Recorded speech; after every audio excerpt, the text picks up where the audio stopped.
Ni benda ni. Ni 5 botol ni botol kosong.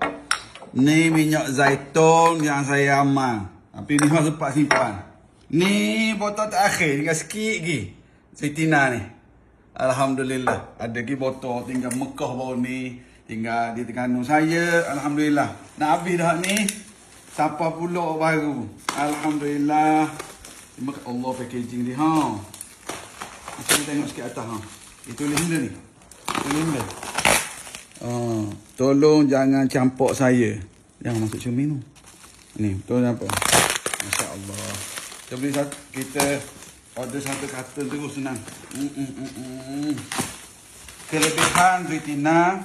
Setakat ni saya duduk amal minyak zaitun. Hot di Malaysia. Bahkan dulu saya pernah jual minyak zaitun. Tapi sebab ada problem daripada kilang pengeksport.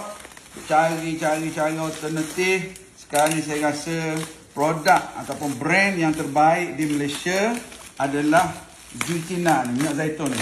Sebab tu habis ni lah. Ada sikit lagi. Ada habis lagi. Kelebihan Zaitina ni, rasa dia tak tengik. Tak, dulu saya tak boleh makan dulu. Sekarang ni boleh makan. Dan saya boleh amal apa yang Rasulullah sebut. Kulu zaita wa dahinu bih. Makan dan juga sapu di badan. Alhamdulillah Zaitina ni dia tak ada bau tengik dah. Dia bau macam maung gitu. Masya Allah. Nanti satu kontainer. Satu kontainer. Satu kontainer. Baik, kita makan dengan keluarga insya-Allah. Bab kelebihan minyak zaitun orang tahu semua. Yang penting bagaimana kita nak tahu keaslian. Sekejap dik. Ni, Zaitina. Setiap botol, dah ni kita tengok. Packaging ni comel. Setiap botol, Masya Allah. Dia ada 4, 8, 12. Dia ada 12 botol comel. Ni anugerah yang dia dapat peringkat international. Comel. Punya packaging. Dalam lagi ni. Cara makan dia ada maklumat ini. Sijil, certificate of authenticity. Setiap botol ada ni. Orang nak beli botol-botol pun boleh. Orang nak beli carton pun boleh. Tahniahlah Zaitina.